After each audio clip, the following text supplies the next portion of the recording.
Hello friends, this is மகா. எல்லாரும் எப்படி இருக்கீங்க? நல்லா இருக்கீங்கன்னு நினைக்கிறேன். நம்ம இங்கிலீஷ் பேசலாம் சேனலில் 30 days free spoken English class போய்க்கிருக்கு. உங்களுடைய ஆதரவு பார்க்கும்போது பயங்கர சந்தோஷமாக இருக்குங்க. Thank you so much. ஒவ்வொரு வீடியோவுமே நீங்கள் பண்ணுற கமெண்ட்ஸ்லாம் பார்க்கும்போது ரொம்ப ஹாப்பியாக இருக்குங்க. இன்றைக்கி நம்ம டே 14 வந்து நிற்கிறோம். இன்றைக்கி நான் உங்களுக்கு என்ன சொல்லிக் கொடுக்க போகிறேன் அப்படின்னா, ஃப்யூச்சர் கண்டினியூஸ் டென்ஸ். இந்த 12 டென்சஸை எப்படியாவது உங்களுக்கு புரிய வைக்கணும் அப்படிங்கிறதுக்காக ரொம்ப சிம்பிளாக சொல்லிக் கொடுக்குறேன். வீடியோவை ஸ்கிப் பண்ணாமல் கவனமாக கவனிங்க. நம்ம சேனலை இப்போ தான் ஃபர்ஸ்ட் டைம் பார்க்குறீங்கன்னா சப்ஸ்கிரைப் பண்ணிக்கோங்க. இப்போ நம்ம வீடியோக்குள்ளே போகலாம். ஃப்யூச்சர் கண்டினியூஸ் டென்ஸ் அப்படின்னா, எதிர்காலத்தில் நம்ம ஒரு செயலை கொஞ்ச நேரம் பார்த்திங்கன்னா தொடர்ச்சியாக செய்வோம் பார்த்தீங்களா, அதை பற்றி நம்ம இங்கிலீஷில் பேசுகிறதுக்கு தான் இந்த டென்ஸ் அப்படிங்கிறது இருக்குது. உங்களுக்கு புரிகிற மாதிரி சிம்பிளாக சொல்லித்தரேன். ஃபார் எக்ஸாம்பிள் பாருங்கள், அவன் நாளை சென்னையிலிருந்து வந்து கொண்டு இருப்பான். நல்லா கவனிங்க. சென்னையிலேருந்து நம்ம ஊருக்கு வர்றதுக்கு ஒரு 4 மணி நேரம் ஆகும். இந்த 4 மணி நேரம் பார்த்திங்கன்னா அவன் பஸ்ஸில் வந்து கொண்டு இருப்பான் அப்படின்னு நம்ம இங்கே சொல்ல வந்திருக்கோம். இதெல்லாம் நம்ம இங்கிலீஷில் பேசுகிறதுக்கு தான் இந்த டென்ஸ் அப்படிங்கிறது இருக்குது. இந்த டென்ஸில் உங்களுக்கு 4 டைப்பான சென்டென்ஸ் இருக்குதுங்க. ஃபர்ஸ்ட் ஒன்று பார்த்திங்கன்னா பாசிட்டிவ் சென்டென்ஸ். நான் உங்களுக்கு தமிழில் உங்களுக்கு புரிகிற மாதிரி சொல்லிக் கொடுக்கேன். அவன் சாப்பிட்டு கொண்டு இருப்பான். நாளைக்கு இந்நேரத்துக்கெலாம் அவன் சாப்பிட்டுக்கிட்டு இருப்பான் அப்படின்னு சொல்கிறோம் பார்த்தீங்களா. இது பார்த்தீங்கன்னா பாசிட்டிவாக சொல்லியிருக்கோமா, அவன் சாப்பிட்டு கொண்டு இருப்பான். இதை தான் நம்ம பாசிட்டிவ் சென்டென்ஸ் அப்படின்னு சொல்கிறோம். ரெண்டாவது பார்த்தீங்கன்னா நெகட்டிவ் சென்டென்ஸ். இதை எப்படி நம்ம நெகட்டிவாக சொல்லலாம்? ஆன்சர் தெரிஞ்சுன்னா நீங்கள் வாய் திறந்து பேசுங்க பார்க்கும். நிறைய பேர் கரெக்டாக ஆன்சர் சொல்லிட்டேங்க, சூப்பருங்க. அவன் சாப்பிட்டு கொண்டு இருக்க மாட்டான். அடுத்து மூணாவது பாருங்க, பாசிட்டிவ் இன்ட்ரோகேட்டிவ் சென்டென்ஸ். அவன் சாப்பிட்டு கொண்டு இருப்பானா? நல்லா கவனிங்க. பாசிட்டிவாக ஒரு கேள்வி கேட்டிருக்கோம், அவன் சாப்பிட்டுக்கிட்டு இருப்பானா? நாலாவது பாருங்க, நெகட்டிவ் இன்ட்ரோகேட்டிவ் சென்டென்ஸ். அவன் சாப்பிட்டு கொண்டு இருக்க மாட்டானா? நெகட்டிவாக ஒரு கேள்வி கேட்டிருக்கோம் பார்த்தீங்களா. அவ்வளோதாங்க. இப்போது இந்த மாதிரி 4 டைப்பில் இருக்கிற சென்டென்ஸை நம்ம எப்படி இங்கிலீஷில் கரெக்டாக பேசணும்னு சொல்லிட்டு நான் உங்களுக்கு சொல்லிக் கொடுக்க போகிறேன். எல்லாரும் வீடியோவை கவனமாக கவனிங்க. வீடியோ உங்களுக்கு புரியுது அப்படின்னா கமெண்ட்ஸில் உங்களுடைய கருத்துக்களை மறக்காமல் சொல்லுங்கள். இப்போ நம்ம ஃபர்ஸ்ட் பார்த்திங்கன்னா பாசிட்டிவான சென்டென்ஸ் பேசலாமா? ஒரு பாசிட்டிவான சென்டென்ஸை பேசுகிறதுக்கு ஜென்ரல் ஸ்ட்ரக்சர் பார்த்திங்கன்னா இப்படி தாங்க இருக்கணும். ரொம்ப சிம்பிளுங்க. எந்த சப்ஜெக்டை நம்ம பேசினாலும் அந்த சப்ஜெக்ட்க்கு அப்புறம் வில் பி அப்படிங்கிறத நம்ம பேசணும். இந்த வில் பி அப்படிங்கிறத ஆக்ஸிலரி வேர்ப், ஹெல்பிங் வேர்ப்ஸ் அப்படின்னு சொல்லலாம். ஒன்றும் பயப்படாதீங்க. இந்த வில் பி அப்படிங்கிறதுக்கு பேர் பார்த்திங்கன்னா ஆக்ஸிலரி வேர்ப் அப்படின்னு சொல்லுவோம். அதுக்கப்புறம் பார்த்திங்கன்னா வேர்பை பேசணும். இந்த வேர்பை பேசிட்டு அதோடு சேர்த்து ஐஎன்ஜி மட்டும் ஆட் பண்ணால் போதும். ஏன் அப்படின்னா, ஒரு செயலை ஃப்யூச்சரில் தொடர்ச்சியாக செய்வோம் அப்படின்னு சொல்ல வரோம் பார்த்தீங்களா, அந்த தொடர்ச்சி அப்படிங்கிறதுக்காக தான் இந்த ஐஎன்ஜி அப்படிங்கிறது இருக்குது. இப்போ சென்டென்ஸ் நான் உங்களுக்கு சொல்லிக் கொடுக்கும்போது ரொம்ப ஈஸியாக புரியும். ஃபர்ஸ்ட் ஒன் பாருங்கள், நான் விளையாடி கொண்டு இருப்பேன். பேசலாமா? ஃபர்ஸ்ட் இந்த சென்டென்ஸில் சப்ஜெக்ட் என்னது? சூப்பருங்க, கரெக்டாக சொல்லிட்டேங்க. நான். இதை தான் நாம் சப்ஜெக்ட் அப்படின்னு சொல்கிறோம். அப்போனா ஐ அப்படின்னு தான் பேச ஆரம்பிக்கணும். ஐ அப்படிங்கிறத பேசின உடனே என்ன பேச வந்துடணும்? மேலே ஸ்ட்ரக்சர் பாருங்கள். சப்ஜெக்டை பேசின உடனே வில் பி அப்படிங்கிறத பேசிடணும். I will be. Say once again, I will be. அதுக்கப்புறம் என்ன பேசணும்? இந்த சென்டென்ஸில் என்ன வேர்ப் இருக்குன்னு பாருங்கள். விளையாடுறது தான் வேர்ப். விளையாடுறதுக்கு என்ன இங்கிலீஷில்? ப்ளே. ப்ளேயோட ஒரு ஐஎன்ஜி மட்டும் ஆட் பண்ணுங்க. Playing. I will be playing. I will be playing. நான் விளையாடி கொண்டு இருப்பேன். இப்போ கொஞ்ச நேரத்துக்கு முன்னாடி வரைக்கும் இந்த தமிழ் சென்டென்ஸ்க்கு இங்கிலீஷில் எப்படி பேசணும்னு சொல்லிட்டு இந்த வீடியோ பார்க்குற நிறைய பேருக்கு கண்டிப்பாக எனக்கு தெரிஞ்ச வரைக்கும் தெரியாதுன்னு தான் நினைக்கிறேங்க. ஆனால் இப்போ இந்த ஸ்ட்ரக்சர் வச்சு நீங்கள் பார்க்கும்போது உங்களுக்கு நல்லா புரிஞ்சிருச்சாங்க. நீங்கள் கவலைப்படாதீங்க, என்னால் இங்கிலீஷ் பேச முடியல அப்படின்னு சொல்லிட்டு என்றைக்குமே கவலைப்படாதீங்க. நம்ம ஃப்ளூவெண்ட்டாக பேசணும் அப்படின்னா எல்லாமே தெரிஞ்சு தான் பேசணும்லாம் கிடையாதுங்க. சின்ன சின்ன வேர்ட்ஸ் நம்ம தெரிஞ்சு வச்சுருப்போம். அது எல்லாத்தையும் ஒரு கோர்வையாக சேர்த்து ஒரு சென்டென்ஸை பேச போகிறோம், அவ்வளோதான். இங்கிலீஷ் அப்படிங்கிறது பெரிய கடல் மாதிரி. ஆனால் அதுக்குள்ளே நம்ம ஈஸியாக நீச்சல் அடிக்கலாங்க. நம்ம இங்கிலீஷ் பேசலாம் சேனல் இருக்குது, கவலைப்படாதீங்க. கூடிய சீக்கிரத்தில் உங்களை சூப்பராக இங்கிலீஷில் பேச வைக்கிறது என்னுடைய கடமை. ஓகே, இப்போ நம்ம 2வது எக்ஸாம்பிள் பார்க்கலாம். அவன் என்னுடன் வந்து கொண்டிருப்பான். நாளைக்கு நான் சென்னையிலேருந்து கிளம்புறேன் ஊருக்கு. கிளம்பும் போது அவனும் என் கூட தான் வந்து கொண்டு இருப்பான் அப்படின்னு சொல்ல வந்திருக்கேன். பேசலாமா? உங்களுக்கு ஆன்சர் தெரிஞ்சுன்னா கமெண்ட்ஸில் வரிசையாக எல்லா ஆன்சரையும் நீங்கள் டைப் பண்ணிட்டே வாங்க பார்க்கும். இந்த சென்டென்ஸில் சப்ஜெக்ட்னா யார்? அவன். அவன் அப்படின்னா ஹீ அப்படின்னு சொல்லுவோம். ஹீயை பேசின உடனே வில் பி அப்படிங்கிறத பேசிடணும். He will be, he will be. அதுக்கப்புறம் அவன் என்ன செயலை செய்வான்னு சொல்ல வந்திருக்கோம்? வர்ற ஒரு செயலை. வர்றதுக்கு என்ன இங்கிலீஷில்? கம். கம்மோட ஐஎன்ஜி மட்டும் ஆட் பண்ணுங்க. Coming. He will be coming, he will be coming. அவன் வந்து கொண்டு இருப்பான். இன்னும் இந்த சென்டென்ஸ் முடியலை. கரெக்டு தானே? என்னுடன் எப்படி சொல்லலாம்? With me. He will be coming with me, he will be coming with me. அவன் என்னுடன் வந்து கொண்டு இருப்பான். அவ்வளோதாங்க. நெக்ஸ்ட் ஒன் பாருங்க. அவர்கள் காலையில் ஓடிக்கொண்டு இருப்பார்கள். இப்போ இந்த சென்டென்ஸில் சப்ஜெக்ட்னா யாரு? சூப்பருங்க, கரெக்டாக சொல்லிட்டீங்க. அவர்கள். அவர்கள் அப்படின்னா எப்படி சொல்லலாம்? தே. இப்போ பேசலாமா? They will be running. அவர்கள் ஓடிக்கொண்டு இருப்பார்கள். காலையில். காலையில் அப்படின்னா அட் மார்னிங். எல்லாரும் சேர்ந்து பேசலாமா? They will be running at morning. அவர்கள் காலையில் ஓடிக்கொண்டு இருப்பார்கள். That's all. அவ்வளோதாங்க. இப்போ உங்களுக்கான டெஸ்ட் வந்துருச்சுங்க. நாங்கள் நாளை மதியம் 1 மணி முதல் 5 மணி வரை விளையாடி கொண்டு இருப்போம். என்ன மகா, டெஸ்ட்டுக்கு இவ்வளோ பெரிய சென்டென்ஸ் கொடுத்துருக்கீங்கன்னு நினைக்கிறீங்களா? Don't worry about. நான் உங்களுக்கு இதை பற்றி ரொம்ப டீட்டெயிலாக உங்களுக்கு புரிய வைக்காமல் விடவே மாட்டேன். ஃபர்ஸ்ட் பாருங்களேன், இந்த சென்டென்ஸில் சப்ஜெக்ட்னா என்ன?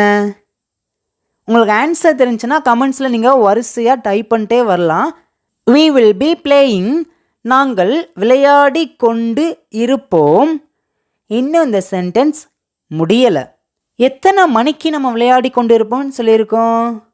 மதியம் 1 மணி முதல் மாலை 5 மணி வரை. இதை ரொம்ப சிம்பிளாக இங்கிலீஷில் எப்படி சொல்லலாம் அப்படின்னா 1 PM to 5 PM. அவ்வளோதாங்க.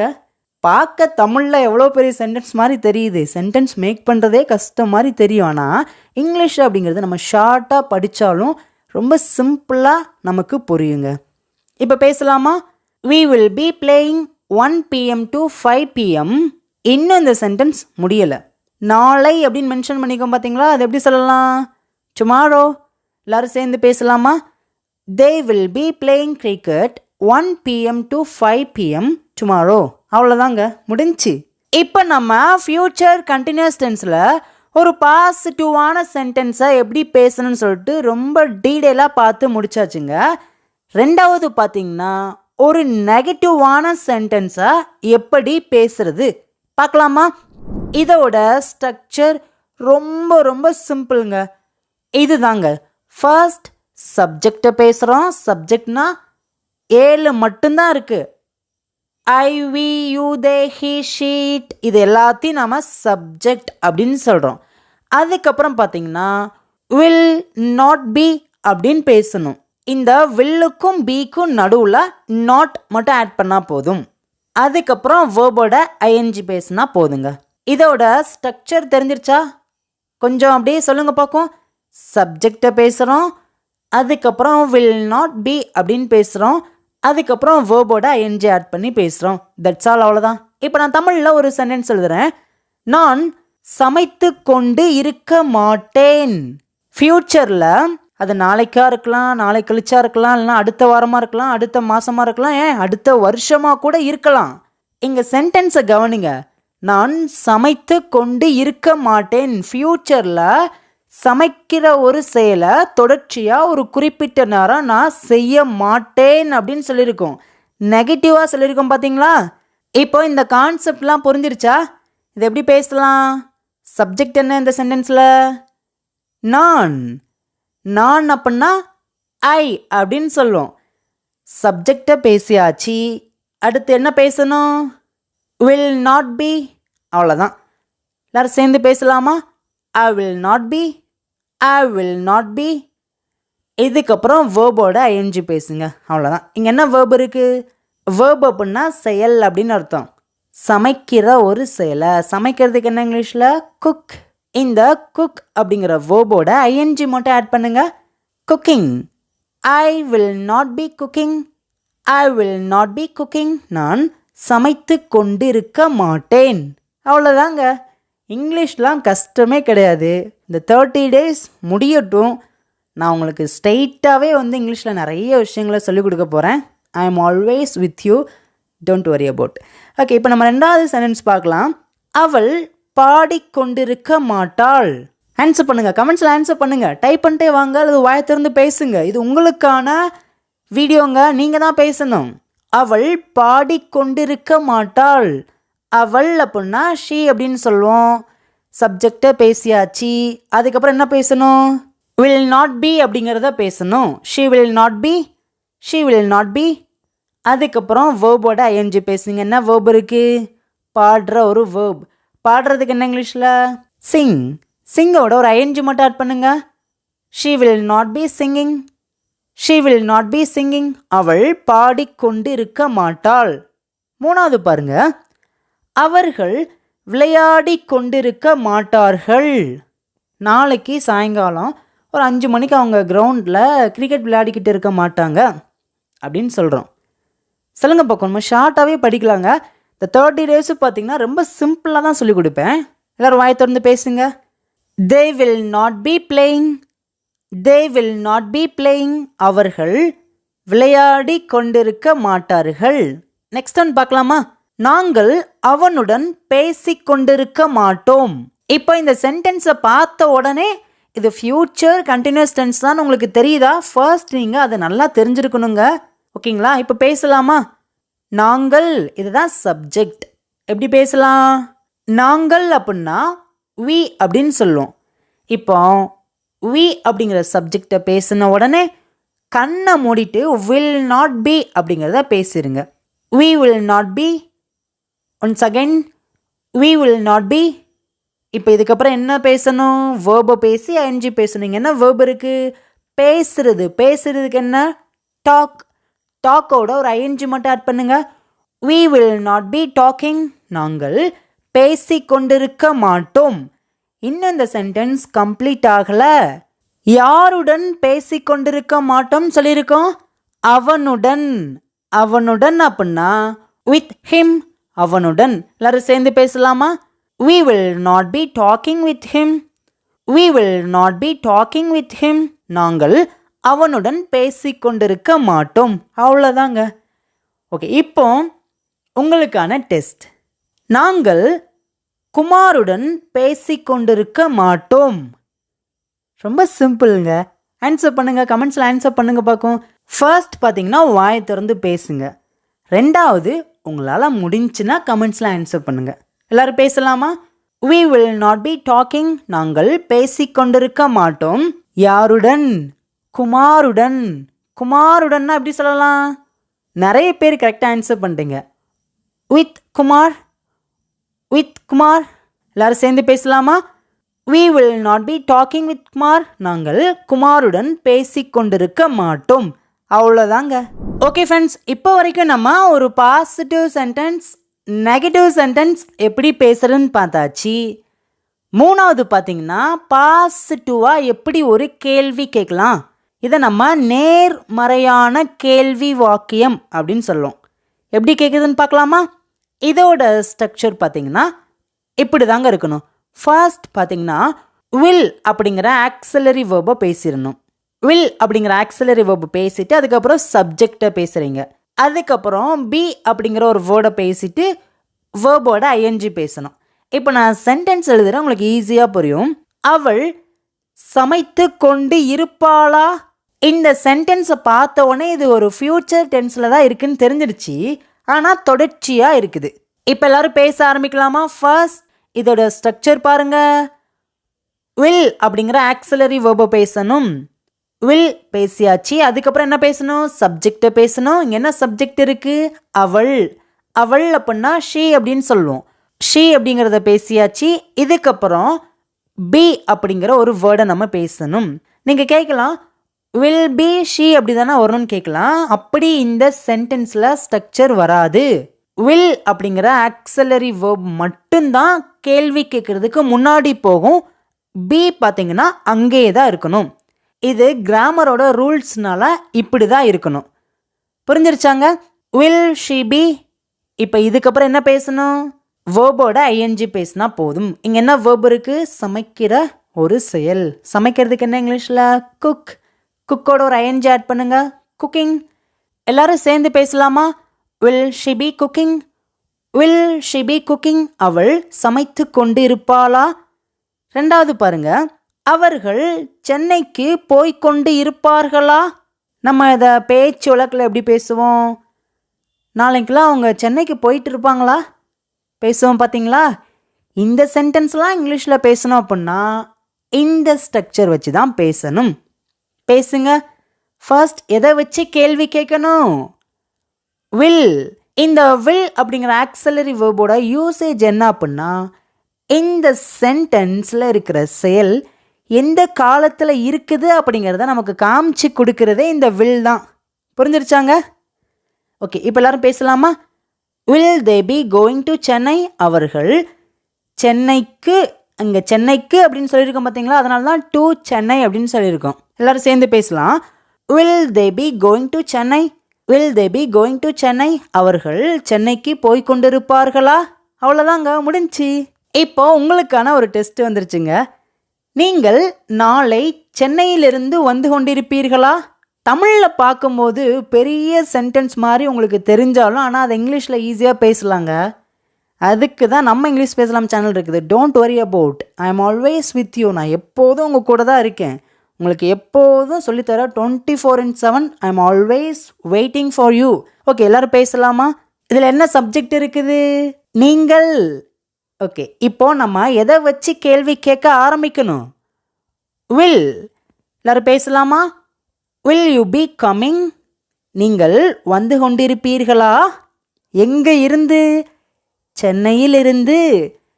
சென்னையில் இருந்தனா அப்படி சொல்லலாம், ஃப்ரம் சென்னை. அவ்வளோதாங்க, இந்த சென்டென்ஸ் பாருங்கள், முடிஞ்சுங்க. Will you be coming from Chennai. Will you be coming from Chennai. நீங்கள் சென்னையிலிருந்து வந்து கொண்டிருப்பீர்களா? இப்போ இது வரைக்கும் பாசிட்டிவ், நெகட்டிவ், பாசிட்டிவ், இன்ட்ரோகேட்டிவ் இந்த 3 சென்டென்ஸை எப்படி பேசணும்னு பார்த்தாச்சு. ஃபைனலாக 4வது நெகட்டிவ் இன்ட்ரோகேட்டிவ் சென்டென்ஸ், அதாவது நெகட்டிவாக எப்படி ஒரு கேள்வி கேட்குறது பார்க்கலாமாங்க. நெகட்டிவ் இன்ட்ரோகேட்டிவ் சென்டென்ஸை நம்ம எதிர்மறையான கேள்வி வாக்கியம் அப்படின்னு சொல்லுவோம். இதோட ஸ்ட்ரக்சர் பார்த்தீங்கன்னா ரொம்ப சிம்பிளுங்க. ஃபர்ஸ்ட் நீங்கள் வில் அப்படிங்கிற ஆக்சிலரி வேர்பை பேசின உடனே சப்ஜெக்டை பேசுகிறீங்க. அதுக்கப்புறம் நாட் பி அப்படின்னு பேசுகிறீங்க. அதுக்கப்புறம் வேர்போட ஐஎன்ஜி பேசுகிறீங்க. நான் சென்டென்ஸ் வச்சு சொல்லிக் கொடுக்கும்போது இந்த ஸ்ட்ரக்சர் உங்களுக்கு ரொம்ப சிம்பிளாக புரியும். ஃபர்ஸ்ட் ஒன் பாருங்கள், அவன் வந்து கொண்டிருக்க மாட்டானா? நாளைக்கு வர்ற ஒரு செயலை தொடர்ச்சியாக கொஞ்ச நேரம் செய்ய மாட்டானா அப்படின்னு சொல்லிட்டு கேள்வியாக நெகட்டிவாக கேட்டிருக்கோம். இதை தான் நம்ம நெகட்டிவ் இன்ட்ரோகேட்டிவ் சென்டென்ஸ், நெகட்டிவான கேள்வி வாக்கியம் அப்படின்னு சொல்லுவோம். பேசலாமா? ஃபர்ஸ்ட் என்ன பேசணும்? மேலே ஸ்ட்ரக்சர் பார்த்துட்டே பேசுங்க. இந்த ஸ்ட்ரக்சரில் ஃபர்ஸ்ட் என்ன இருக்குது? வில் அப்படிங்கிற ஆக்சிலரி வேர்ப் இருக்குது. வில் பேசியாச்சு. அதுக்கப்புறம் சப்ஜெக்ட் இருக்குது. சப்ஜெக்ட் என்ன இந்த சென்டென்ஸில்?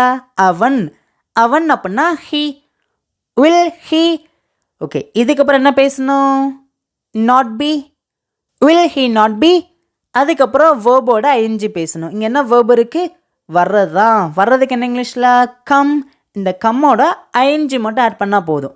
இங்கே நம்ம கம்மிங் அப்படின்னு சொல்லும்போது இந்த இ அப்படிங்கிறது இருக்கக்கூடாது. கம்மிங். இப்போ எல்லாரும் சேர்ந்து பேசலாமா? Will he not be coming.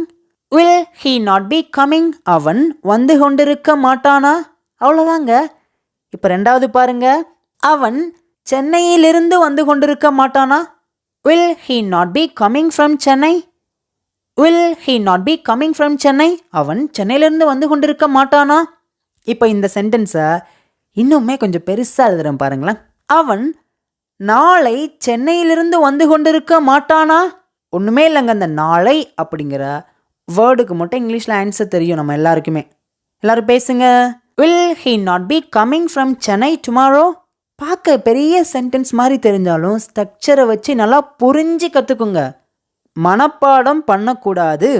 நம்ம இங்கிலீஷ் பேசலாம் சேனலை பொறுத்த வரைக்கும் மனப்பாடம் அப்படிங்கிறதுக்கு இங்கே வேலையே கிடையாதுங்க. நல்லா சின்ன குழந்தைங்களுக்கு சொல்லித்தர மாதிரி உங்களுக்கு எப்படியாவது புரிய வைக்கணும் அப்படிங்கிறதுனால தான் நான் உங்களுக்கு இவ்வளோ எஃபோர்ட் எடுத்து பண்ணுறேன். ஓகே, எல்லோரும் பேசலாமா? Will he not be coming from Chennai? அவன் நாளை சென்னையிலிருந்து வந்து கொண்டிருக்க மாட்டானா? இப்போ நெக்ஸ்ட் ஒன் பாருங்களேன்.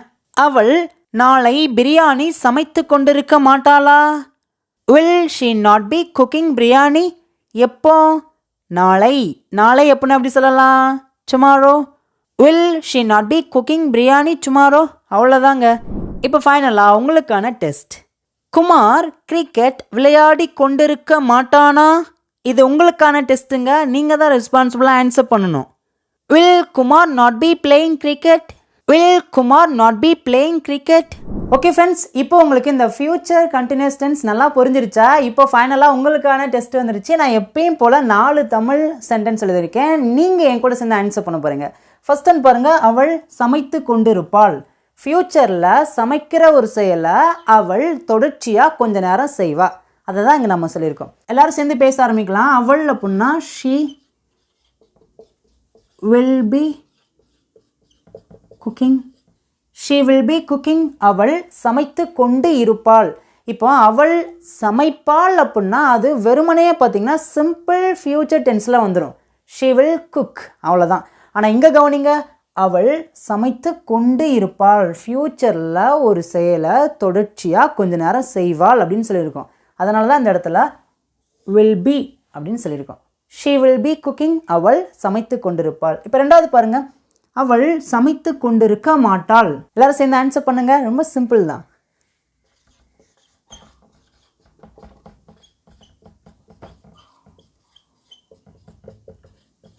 she will not be cooking. அவள் சமைத்து கொண்டு இருக்க மாட்டாள். இது நெகட்டிவ் சென்டென்ஸ். இப்போ மூணாவது பாருங்க. அவள் சமைத்து கொண்டிருப்பாளா? கேள்வியாக கேட்டிருக்கோம், ஆனால் பாசிட்டிவாக கேட்டிருக்கோம். ரொம்ப சிம்பிளுங்க. இங்கே பாருங்களேன். இந்த will அப்படிங்கிற ஆக்ஸலரி வெர்பை மட்டும் முன்னாடி மட்டும் போடுங்களேன். பேசுங்க.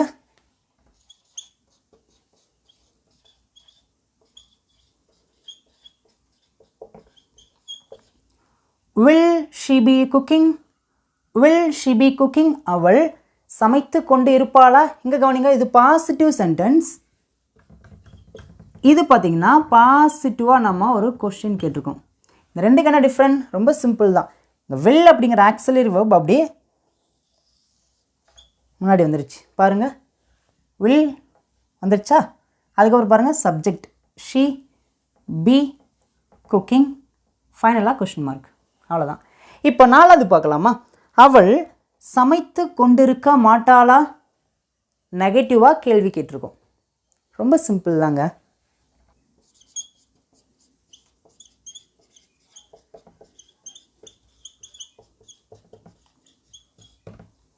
will she not be cooking? will she not be cooking? அவள் சமைத்து கொண்டிருக்க மாட்டாளா? உங்களுக்கு இந்த ஸ்ட்ரக்சர் வச்சு பேசும்போது இந்த will be அப்படிங்கிறத எங்கே பயன்படுத்தணும்னு சொல்லிட்டு கொஞ்சம் குழப்பமாக இருக்கும். ஆனால் நீங்கள் வீடியோவை ஃபர்ஸ்ட்லேருந்து இன்னொரு தடவை செக் பண்ணி பாருங்கள், உங்களுக்கு நல்லா ஈஸியாக புரியும். இந்த 30 days நான் முடித்ததுக்கப்புறம் பார்த்தீங்கன்னா நான் மறுபடியும் பார்த்தீங்கன்னா 12 டென்சஸை பார்த்தீங்கன்னா ரொம்ப ஆழமாக ரொம்ப டெப்த்தாக உங்களுக்கு நான் சொல்லிக் கொடுக்க போகிறேன். ஓகே ஃப்ரெண்ட்ஸ், இப்போ உங்களுக்கு எல்லாமே நல்லா கிளியராக புரிஞ்சிருச்சாங்க. இப்போ ஃபைனலாக உங்களுக்கான டெஸ்ட் வந்துருச்சு. குமார் எழுதி கொண்டிருப்பான், குமார் எழுதி கொண்டிருக்க மாட்டான், குமார் எழுதி கொண்டிருப்பானா, குமார் எழுதி கொண்டிருக்க மாட்டானா? இந்த 4 தமிழ் சென்டென்ஸ்க்கு இங்கிலீஷில் எப்படி பேசலாம்னு சொல்லிட்டு உங்களுடைய ஆன்சரை கமெண்ட்ஸில் சொல்லுங்கள். நாளைக்கு டே 15ல் உங்களை பார்க்குறேன். தேங்க்யூ.